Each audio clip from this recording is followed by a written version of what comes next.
মুসলমান, সাহারি খাওয়াটা হলো সুন্নাত। রাসূল বলেছেন তুমি সাহারি খাও, কারণ সাহারিতে বরকত আছে। এবার আমরা এমন করে সাহারি খাচ্ছি ভাই যে ফজরের নামাজ পড়তে আর পারি না। এরকম হয়েছে না, হয় না? সাহারি এমন করে থেঁচা থেঁচা থেঁচা থেঁচা খাচ্ছি যে নামাজে আর দাঁড় হয়ে থাকতে পারি না, তখন বিছানা লম্বা হয়ে যায়। একটা লোক কুটুম গেছে একটা বাড়িতে কুটুম যাওয়ার পর তখন বলছে যে ভাই খেজাটাতে দিবে না জি।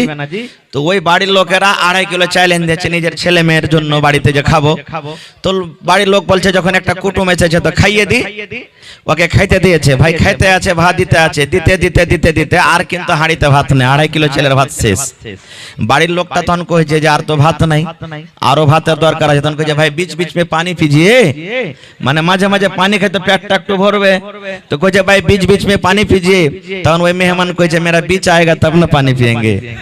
মানে 2.5 কিলো চালের ভাত খাওয়া আর এখানে মদ খানা আসেনি। তো এরকম থেঁচা থেঁচা খাওয়া চলবে না ভাই।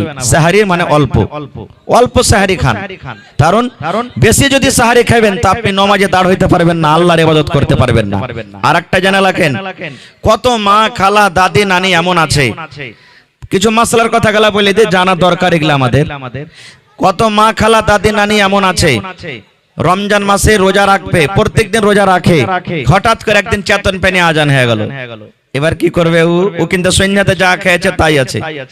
কতজন ফোন করে, হাজি মাওলানা সাহারি যে খাইতে পাইনি, হাজি মাওলানা আমার রোজা হবে, হয়ে যাবে। রোজা হয়ে যাবে, আপনার কোনো অসুবিধা নেই। আপনি নিয়াত করলেন যে আল্লাহ আমি সাহারি খেতে পাইনি কিন্তু আমি রোজাটাকে রাখছি, আপনার রোজা হয়ে যাবে, কোনো অসুবিধা নেই। সাহারি খাওয়া সুন্নাত। আপনি যদি পারেন যে এক ঢোক পানি খাবো তাও আপনার সাহারি খাওয়া হয়ে গেল, একটা খাজুর খাবো তাও হয়ে গেল, একটা বিস্কুট খাবো তাও হয়ে গেল, যা আপনি খেয়ে নিলেন সুন্নাত আদা হয়ে গেল আপনার। এবার আরেকটা বলে দিই, রোজা রাখলেন সন্ধ্যাবেলাতে, আল্লাহর রহমত আল্লাহর দয়া। এখন ইফতারিতে আমরা এত ভাবে তৈরি করছি যে ভালো ভালো ফ্যানশন ভালো ভালো বিয়ে শাদী ফেল হয়ে যাবে, হয় কি হয় না? একটা খাজুর হয়, বিস্কিট হয়, কেলা হয়, সস হয়, বিভিন্ন রকমের হয়। এবারে আপনি ইফতারি যে করবেন, তো ইফতারির মধ্যে কোন জিনিসটা দিয়ে আপনাকে ইফতারি করতে রাসূল বলেছেন যে নেকি বেশি পাইবেন? রাসূল বলেছেন, রে আমার উম্মতের দল, তোমরা সারা দিন রোজা রাখবে, রোজা রাখার পর তুমি বিসমিল্লাহ বলে খাজুর খেয়ে তুমি ইফতার করো। কি দিয়ে ইফতার করবেন? খাজুর খাবেন। আপনার সামনে ঘুগনি রাখা আছে, প্রথমে আপনাকে ঘুগনি খেতে হবে না, কচড়ি রাখা আছে খেতে হবে না, সস রাখা আছে খেতে হবে না, কেলা রাখা আছে খেতে রাখা হবে না। দয়ার নবী বলেছেন উম্মত রে, যখন তুমি ইফতার করবে, ইফতারের টাইমে ইফতারের সময়তে বিসমিল্লাহ বলে তুমি ইফতার করবে। যখন তোমার ইফতারি করা হয়ে গেল, তখন তোমার যে শরবত আছে, তোমার বাড়িতে জুস আছে, তোমার বাড়িতে পানি আছে, তখন তুমি পানি পান করো, দিয়ে তখন এই দোয়াটা পড়ো, সাহাবাজ জামাউ ওয়া বিতাল্লাতিল উরুকু ওয়া সাবাতাল আজরু ইনশাআল্লাহ। এই যে আমরা আগে একটা দোয়া পড়তাম, আরে ইফতারির টাইম হয়ে গেছে, পড় আল্লাহুম্মা লাকা সুমতু ওয়া আলা রিজকিকা আফতারতু। বেশিরভাগ মানুষের এটা মুখস্থি আছে, কিন্তু এটা সহিহ দোয়া আল্লাহ ভাই, এটা পড়িয়েন না। বিসমিল্লাহ বলে ইফতার করবেন, কোনো দোয়া পড়তে হবে না, শুধু বিসমিল্লাহ। খাজুর মুখে দিয়ে দিলেন, তারপরে আপনি কি করলেন? পানি জুস শরবত আছে খেয়ে নিলেন, আর দিয়ে তখন দোয়াটা পড়ে দিলেন, যাহাবাজ জামাও, মানে আমার পিপাসা বুঝে গেল, ওয়াবিতাল্লাতিল উরুকু, আমার যে শরীরের রগ আছে রগটা ভিজে গেল, ওয়াসাবাতাল আজরু ইনশাআল্লাহ, আল্লাহ যে আমি গোটা দিন রোজা রাখলাম, ইনশাআল্লাহ এই নেকির হকদার আমি হয়ে গেলাম। তারপরে আপনার সামনে যা আছে তখন আপনি যা মন লাগে তাই খান, কেলা খান, রুটি খান, ভাত খান, ঘুগনি খান, সস খান, যা আপনার মনে লাগলো তা খান, কিন্তু সুন্নাত তারিকা হলো খাজুর।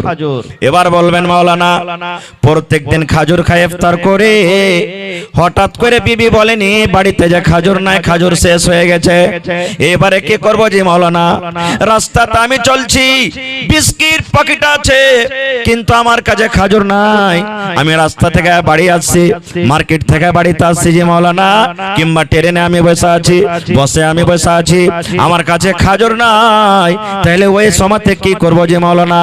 দয়ার রাসূল বলেছেন উম্মত রে, যদি তোমার বাড়িতে খাজুর না থাকে, তোমার যদি খাজুর তোমার সাথে না থাকে, কিংবা খাজুর যদি শেষ হয়ে থাকে, তোমার কাছে পানি আছে রে উম্মত, বিসমিল্লাহ বলে তুমি পানি খেয়ে ইফতার করো, আর পানি খেয়ে ইফতার করে তারপর তোমার যেটা যা আছে সেটা তুমি খাও। তাহলে খাজুর, খাজুর না থাকলে পানি, নেকি বেশি পাবেন। আমল করবেন তো? বলেন ইনশাআল্লাহ। আর একটা কথা বলি, ইফতারি যখন করতে বসবেন, ঘড়ি দেখে, আমরা তো লাট সাহেব বেশিরভাগই মানুষ, আবে টাইম আছে এখনি বসি, থাম, মিসওয়াক ঘষবো, এদিকে যাব ওদিকে যাব এদিকে যাব, তারপরে তখন দেখবো 1-2 মিনিট সময় থাকবে, তখন তাড়াহুড়া করে বসতে যাব।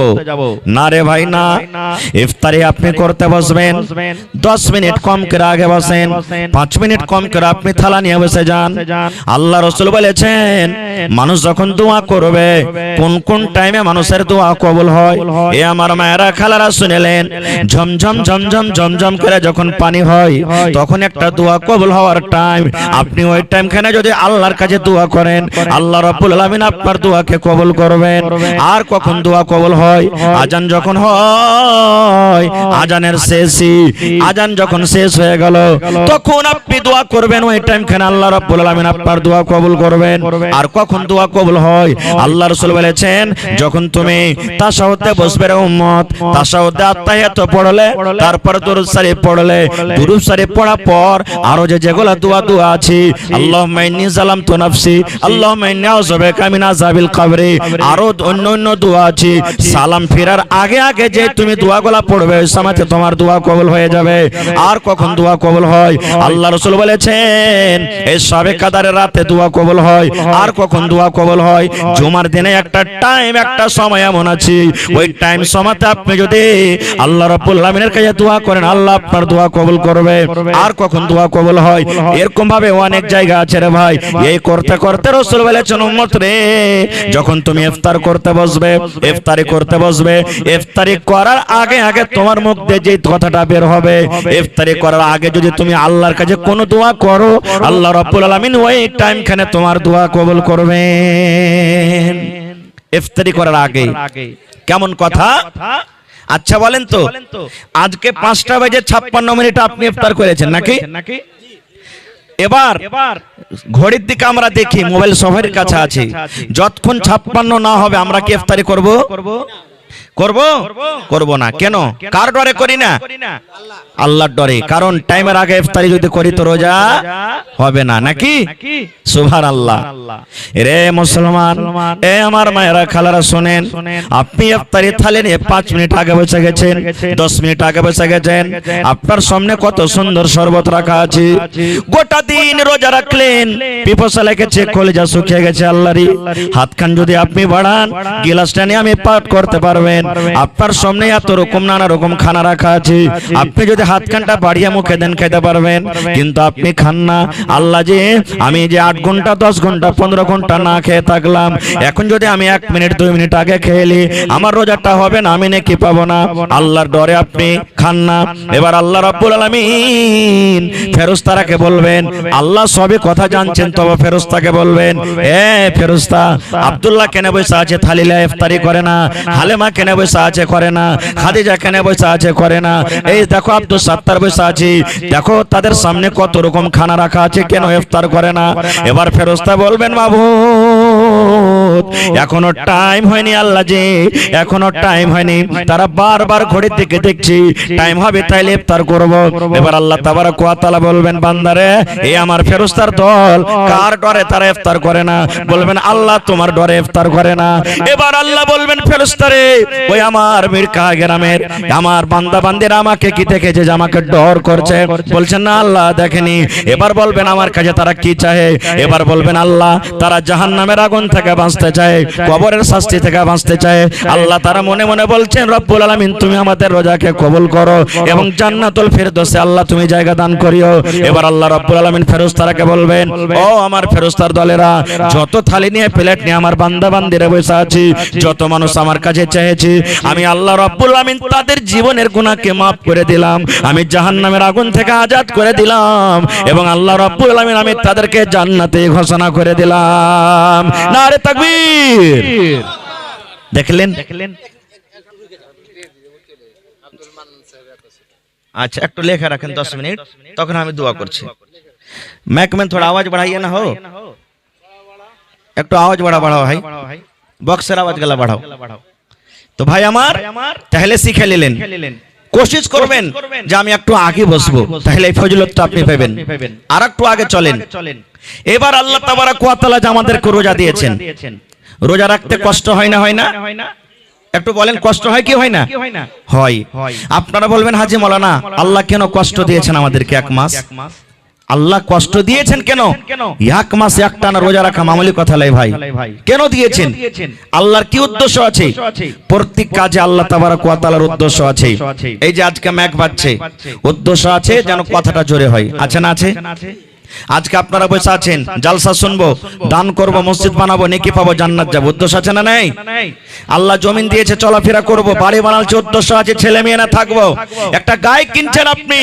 50,000 30,000 উদ্দেশ্য আছে দুধ হবে ছেলে মেয়ে নিয়ে খাবো তবে আল্লাহ রাব্বুল আমিন কেন রোজা দিয়েছেন কোনদিন চিন্তা ভাবনা করেছেন না রোজা না রোজা বাপ দাদারা করে এসেছে আমরাও করছি কি হবে না হবে জানার আমাদের নাই কিন্তু না রে ভাই না আল্লাহ রাব্বুল আলামিন কোরআনে বলছেন ইয়া আইয়ুহাল্লাযীনা আমানু হে আমার ঈমানদার বান্দা বান্দি যারা ঈমান এনেছো আল্লাহকে এক বলে বিশ্বাস করেছো জান্নাত জাহান্নাম বলে বিশ্বাস করেছো ওই সমস্ত ঈমানদার বান্দা বান্দিকে আল্লাহ তাবারাক ওয়া তাআলা ডাক দিয়ে বলছেন কুতিবা আলাইকুমুস সিয়াম তোমাদের প্রতি রোজাটাকে ফরজ করে দেওয়া হয়েছে কামা কুতিবা আলাল্লাযীনা মিন ক্বাবলিকুম যেমন তোমাদের আগে রোজা কে ফরজ করা হয়েছিল তোমরা এটা মনে মনে চিন্তা করিও না আল্লাহ শুধু আমাদের প্রতি রোজাটাকে ফরজ করেছেন আল্লাহ শুধু আমাদের প্রতি জুলুম করেছেন আল্লাহ বলেন বান্দা বান্দিরা আমি আল্লাহ শুধু তোমাদেরকে রোজা দান করেননি তোমাদের আগে যত নবী এসেছিলেন সমস্ত নবীকে আমি রোজা দিয়েছিলাম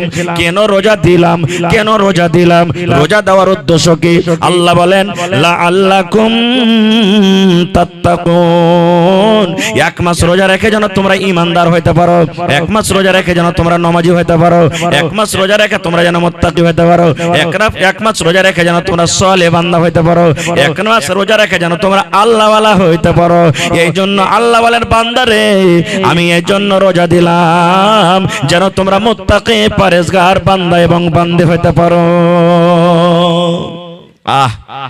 আল্লাহ এটা ট্রেনিং করার সুযোগ দিয়েছেন রোজার উদ্দেশ্য হলো তিনটা জিনিস থেকে আপনি বাঁচবেন রোজা হয়ে যাবে আপনার একটা হলো খানা একটা হলো পিনা একটা হলো বিবির সাথে মিলন করা কয়টা বললাম জোরে বলেন তিনটে আচ্ছা যদি এখন আপনি খানা খান তো আপনাকে রুখবে কেউ